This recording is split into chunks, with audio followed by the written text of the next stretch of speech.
waxaan caawa ku bilaabaynaa baaritaanka eedeymaha dhanka ka madaxweyne Trump ayaa markii ugu horeysay bilaabmaya iyadoo si furan loo qabanayo in ka badan bil ayaa hanaankan uu ku soo gabagaboobi karaa iyadoo dabeetana ay cod u qaadayaan aqalka Senatka in madaxweynaha xilka laga qaado ama in kale mid qarsoonana ayaa ku jirtay markii hore aan cadeyn laakiin si xisbiga dimuqraadiyiinta ayaa iyagu waxay ku eedeynayaan madaxweynuhu inuu ku xadgudbay awoodiisa isagoo hakiyay beeradeen gargaarka military ee dalka Ukraine isla markaasina ku cadaadinayay inay baaritaan ku sameeyaan madaxweyne ku-xigeenkii hore Joe Biden iyo wiilkiisa Hunter qofkii ugu horeeyay ee la soo horjoojiyay aqalka Congressku waa Adam Schiff oo isagu ka hadlaya ujeedada baaritaankooda.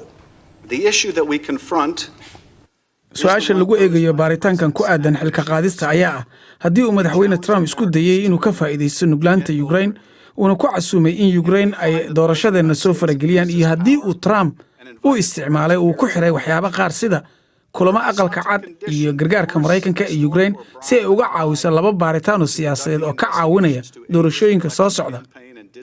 haddii midood uu sameeyay iyo haddii falkan uu quwadiisa ugu xadgudbay xafiiska madaxweynaha.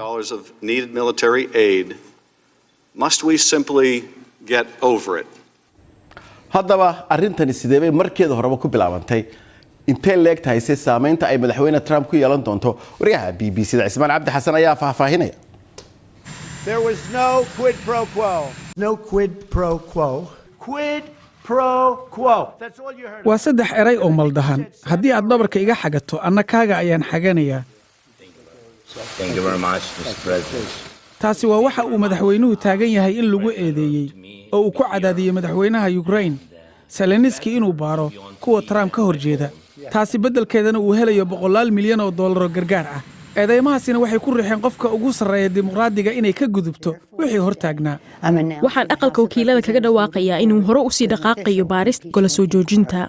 wax walba waxaa sal u ah hadalkii telefoonka bishii July ku dhaxmaray madaxweyne Zelensky kaasi oo Trump sheekada ku soo qaaday John Biden iyo wiilkiisa Hunter kaasoo u shaqeeyay shirkad gaas oo Ukraine laga leeyahay. qayb ka mid ah qoraalka wada hadalka telefoonka waxa uu Donald Trump ku weydiisanayaa axsaan kadib waxa uu weydiiyey war ku saabsan doorashadii 2016 kadibna wuxuu sii yiri wax badan oo ku saabsan wiilka Biden ayaa jira sidaa darteed wax walba oo aad la samayn karto xeer ilaaliyaha guud waa wax weyn haddii aad fiirin karto arrin naxdin leh ayay ila muuqataa.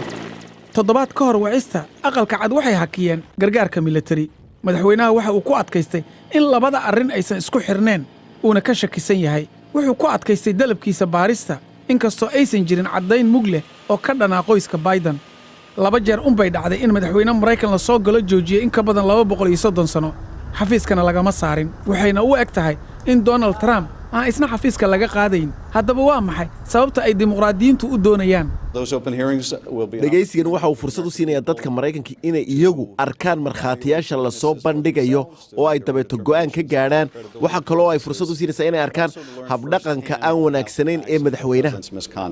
xisbiga dimuqraadigu waxay rajaynayaan in tani dhaawacayso madaxweyne Trump inuu u tartamo doorashada sanadka dambe.